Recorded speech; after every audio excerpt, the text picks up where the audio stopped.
So guys, pakinggan po natin itong full speech no ni Ka Edwin Sabala. Ito yung nakaraang rally sa Quirino Grandstand na may pamagat na Transparency for a Better Democracy.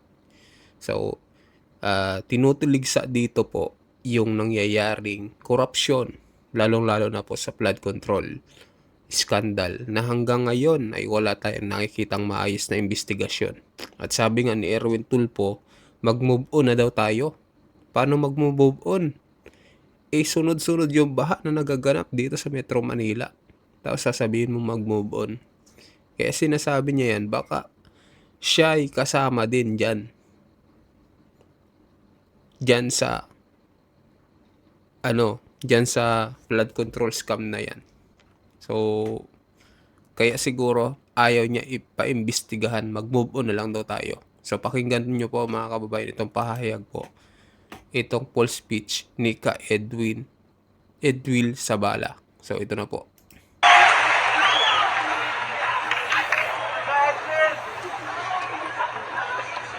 Mga kababayan, magandang araw po sa inyong lahat.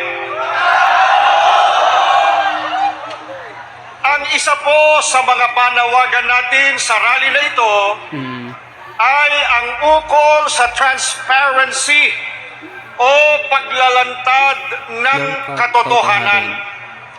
Sapagkat karapatan ng bawat isa na malaman kung ano ang totoo. Huwag po nating kalilimutan, buwis ng mga mamamayan ang ninakaw ng mga korap. Tama. Kaya dapat lang na gawing bukas sa taong bayan ang mga investigasyon. Kaya ang ating pagtitipong ito ay isang mapayapang panawagan na marinig, madama ng mga nasa kapangyarihan ang tinig ng sambayanan. Ipakita ang totoo. Ilantad ang katiwalian. Tuntunin at pangalanan ang mga sangkot. Lalo na ang utak ng katiwalian. Ayun mga kababayan, malinaw na malinaw. Pero hanggang ngayon, wala pa rin po tayong nakikita. Hindi po pinapakinggan yung pahayag na sinasabi po ng mga kapatid sa Iglesia ni Cristo. Grabe talaga ngayon mga kababayan. Lantaran talaga. Parang mas lalong tumindi pa. Hindi dapat itago sa taong bayan ang mga katiwalian at mga magnanakaw. Kundi dapat ilantad upang mapanagot at huwag nang pamarisan. Kaya sa isasagawang investigasyon tungkol sa napakalaking nakawan sa kaban ng bayan, ang ating panawagan simple.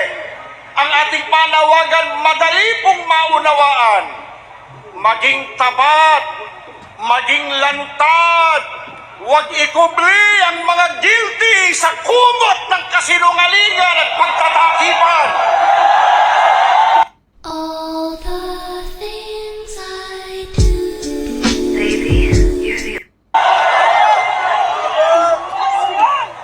Pero nakakabahala mga kababayan.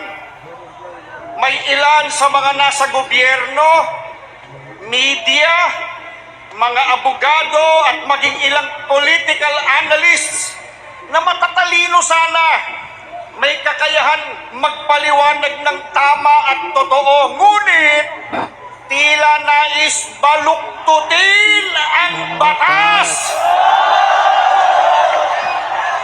upang pagtakpan ng mga sangkot sa korupsyon.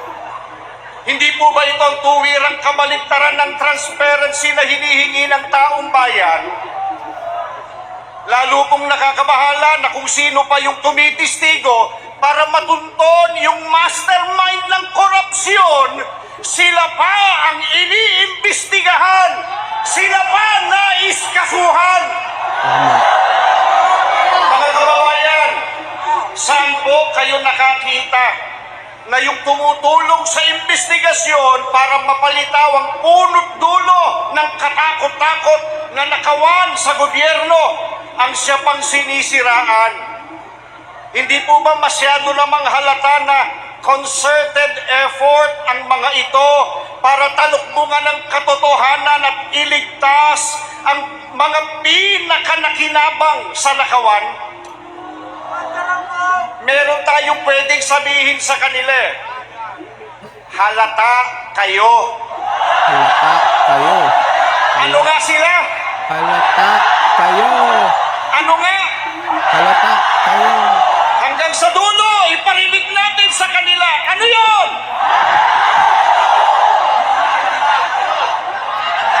Kayo. Halata kayo. Halata kayo. Halata kayo. Halata kayo. Ganyan po magkaisa ang kapatid, mga kababayan.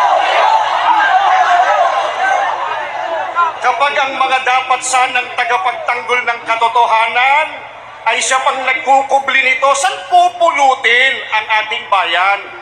Mga kababayan, payag po ba kayo na itago sa atin ang investigasyon at pakawalan ng mga tunay na mastermind ng korupsyon?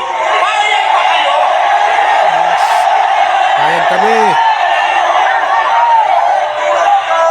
Kaya malinaw po ang ating panawagan. Malinaw po ang ating panawagan. Ang investigasyon ay dapat maging transparent at makatarungan upang mapanagot ang mga nagkasala. Sapagkat kung meron pong pagtatakip, kung meron pong manipulasyon, kung ang batas po ay babaluktutin upang maprotektahan ang mga makapangyarihan, eh hindi kailanman maghahari ang katarungan at mananatili po na biktima ang sambayanan. Papayag ba kayo?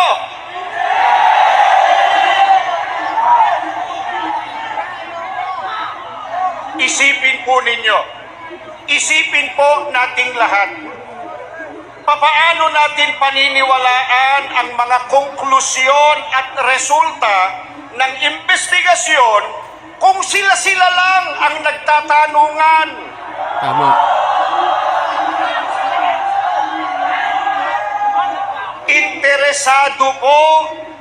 Interesado po ang marami. Sino-sino yung pinatawag? Sino-sino yung itinuro nilang sangkot o may pakana sa nakawan sa pondo ng bayan? Ano-ano yung mga ebidensyang ipinakita? Papaano po ito ipinroseso? Ano yung mga hakbang na ginawa ng komisyon? Karapatan po ng mga mamamayan ang malaman ang mga iyan sapagkat buwis nila mula sa kanilang dugo at pawis ang walang konsyensiyang ninakaw ng mga kawatan.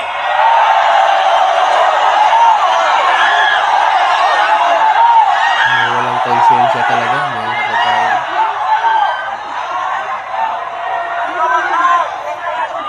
Napanood po natin kanina yung video nung mga ilang buwan ng binabaha. Napansin po ninyo yung sinabi nung isa sa mga biktima, panawagan niya doon sa mga kawatan. Ang sabi niya, makonsensya kayo. Eh, nag-iisa lang siya, kaya siguro hindi siya naririnig. Baka dapat tulungan natin. Baka dapat iparinig natin yung makakarating sa dapat na datnan. Sabay-sabay mo, sabihin natin, makonsensya kayo! Makonsensya kayo!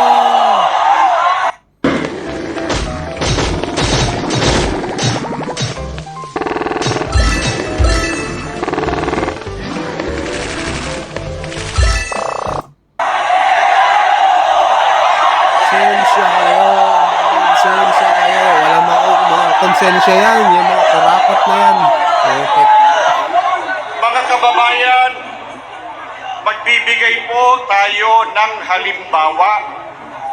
Sa dinami-dami ng kongresista na napangalanan na di umano'y sangkot, ilan na po ang pinatawag man lang ng komisyon? Wala. Nakalimutan Ilan na na ba nga. sa kanila ang inirekomendang kasuhan? Bakit tila kakaunti lang sa kanila ang nasa listahan ng pinakakasuhan? Paano po yung mga hindi man lang ipinatawag? Ibig po bang sabihin, ligtas na po sila nang hindi man lang iniimbestigahan? Oo nga mga kababayan, no, 'di ba may mga nabanggit na mga congressman, no? Hanggang ngayon, ilang buwan na po itong rally. 7 months pa na po ito mga kababayan. Panawagan ng INC na imbestigahan ang mga congressman na sangkot. Kasi yun yung mga nasabi nung mga diskaya at nung mga engineer na sangkot itong mga congressman na ito, pinangalanan nga, 'di ba? Pero hanggang ngayon mga kababayan, hindi pa rin pinapatawag. Wala pa rin tayong nakikita kung sino talaga yung pinaka-ulo itong investigasyon dito sa flood control. Lalo na ngayon, hawak na naman nila yung Blue Ribbon. Wala na naman tayong makikitang investigasyon dyan sa flood control na yan. Kaya nakakasama lang ng damdamin mga kababayan. Ang tanong po ng marami, ano po ang basihan bakit sila ay tila inililigtas na sa mga kaso? Karapatan po nating malaman ang mga sagot sa mga Tama. yan. Kaya gusto po natin na buksan sa publiko ang investigasyon. Transparency! Transparency! Transparency! Transparency! Transparency! Mga kababayan, maging ang pagpapalutang ng mga isyu na lihis sa pagtunton sa ugat ng katiwalian, isang uri po iyan ng pagtatakip na salungat sa transparency na hangad ng marami. Halimbawa po, para malihis lang ang usapan, ewan namin kung napapansin ninyo, pilit inaangguluhang ang mapayapang pagkilos na ito ay bahagi raw ng planadong destabilisasyon sa gobyerno.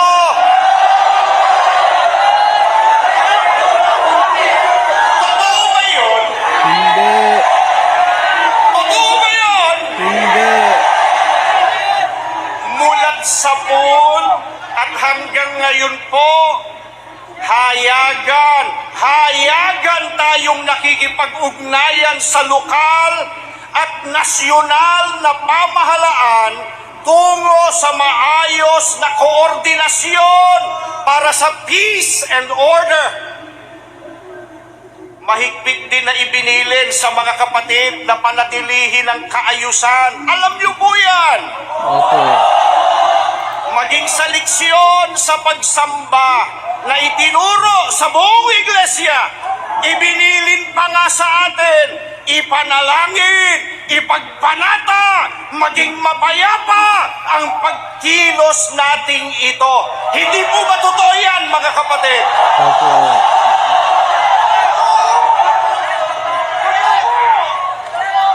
Kaya malinaw po, napakalinaw po, ang walang batayang pagpaparatang at pagdadawit sa iglesia sa kung ano-ano ay isang coordinated diversionary tactics. Inuulit po natin, Ito ay isang coordinated diversionary tactic. Isang pagtatangkang iwasan na sagutin ang tunay na issue batay sa mga naglilitawang ebidensya. Kaya ang paalala po natin sa mga nasa likod ng paninira, kung merong dapat harapin, iyon ay ang katotohanan, Tama. hindi ang paglikha ng mga istoryang halatang halata, pantakip sa tunay na issue.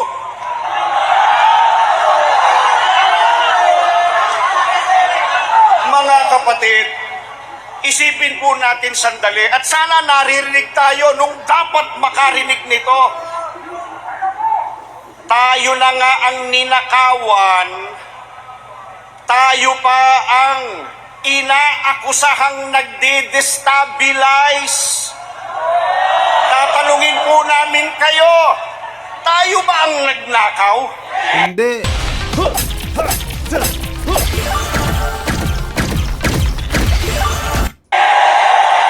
Tayo ba ang nagnakaw? Hindi. Tayo ba ang nagnakaw? Hindi nga tayo ang nagnakaw. Tayo ay ano? Ninakawan! Pagkatapos tayo pa, nung magreklamo tayo, tayo pang inaakusahan. Payag kayo? Hindi. Payag kayo? Ang transparency, hindi lamang prinsipyo ng mabuting pamamahala. Ito po ay utos ng katwiran. Kapag bukas ang proseso, kapag lantad ang katotohanan, nagkakaroon ng tiwala ang mga mamamayan. Ngunit, kapag may pagtatago at panlilinlang, lumalaganap ang kawalan ng tiwala, lumalaganap ang galit, lumalaganap ang pagkakawatak-watak. Kaya, kung nais nating makamit ang kapayapaan, dito po sa ating bansa, kailangang manaig at mailantad muna ang katotohanan. Katotohanan ang dapat ilantad. Iparinig natin sa kanila ano po dapat gawin sa katotohanan. Ilantad. Iparinig! Ilantad. Mahina raw! Ilantad. Ilantad. Ilantad. Ilantad.